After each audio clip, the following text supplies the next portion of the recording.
Hai semua, Assalamualaikum warahmatullahi wabarakatuh. Selamat datang kembali dalam channel pendidikan Ibu Reski Aulia. Kali ini kita akan membahas mengenai unsur-unsur teks deskripsi untuk kelas 7. Ada apa saja unsur teks deskripsi? Mari kita bahas satu persatu.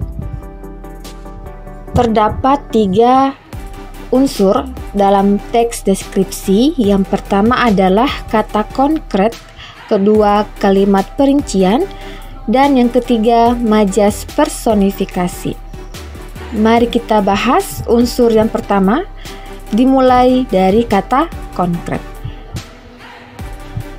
Berdasarkan pengertiannya, kata konkret ini merupakan kata yang mudah diserap oleh panca indera.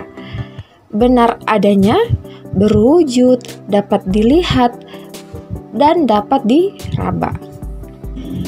Mari kita lihat contoh kata konkret, yaitu meja, kursi, pintu, tanah, bukit, dan matahari.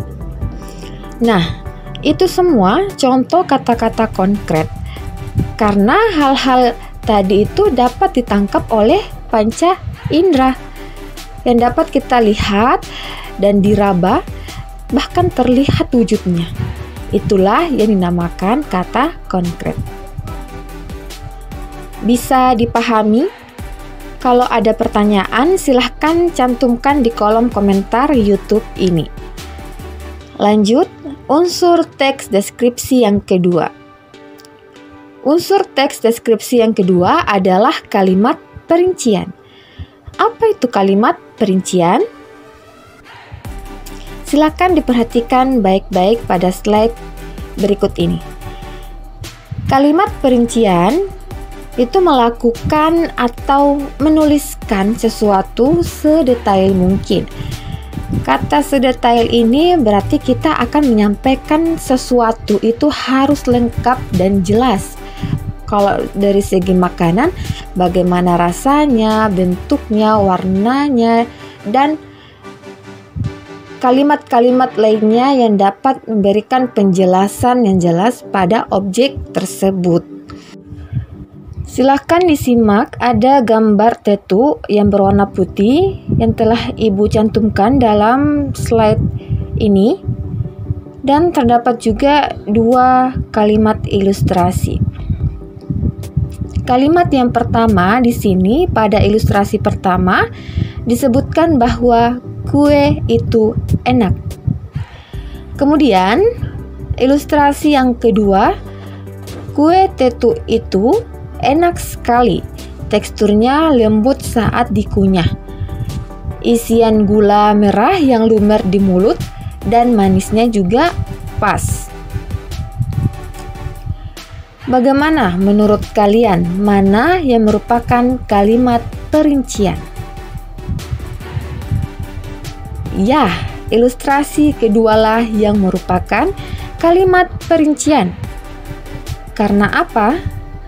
Dari pengertiannya saja kita ketahui bahwa kalimat perincian adalah kalimat yang melukiskan sesuatu sedetail mungkin. Pada ilustrasi yang kedua ini dijelaskan sedetail mungkin bagaimana tekstur dan rasa kue tersebut, ya. Sedangkan pada ilustrasi pertama tidak menjelaskan kue tetu itu secara detail. Bisa dipahami? Baik, kita lanjut. Unsur deskripsi yang ketiga. Ada majas personifikasi. Mungkin kalian sering menemui majas personifikasi yang berada pada teks lain. Misalnya teks puisi, cerpen, dan novel.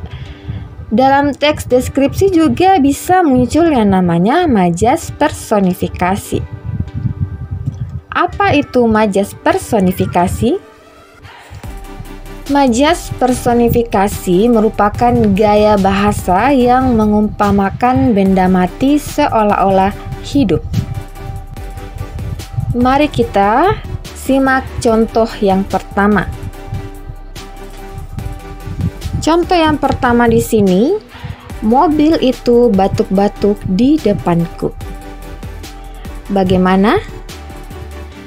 Benda mati yang seolah-olah hidup, letaknya pada kata yang mana? Ya, mobil. Mobil adalah benda mati. Kemudian benda itu seolah-olah hidup karena mengalami yang namanya batuk-batuk. Batuk-batuk ini lebih cocoknya dilakukan atau yang mengalami adalah manusia.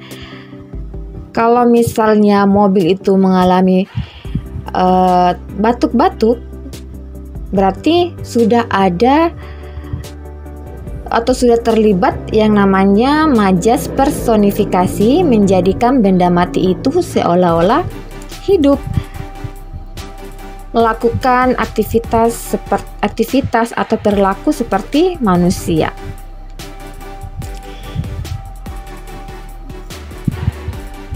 Lanjut ke contoh yang kedua.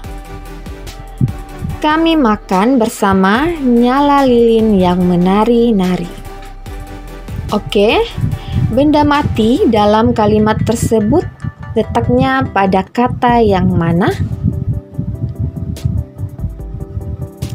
Ya, bagian nyala lilin.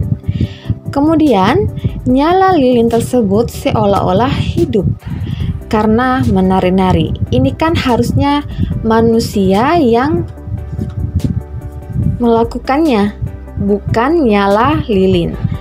Maka pada contoh yang kedua ini, kalimat tersebut juga mengandung majas personifikasi. Bisa dipahami?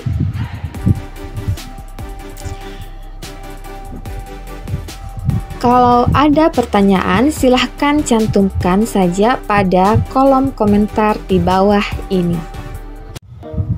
Selamat belajar semuanya. Salam dari Ibu Reski Aulia. Jangan lupa like, comment, and share channel YouTube ini kepada teman-teman kalian yang ingin memahami unsur-unsur teks deskripsi.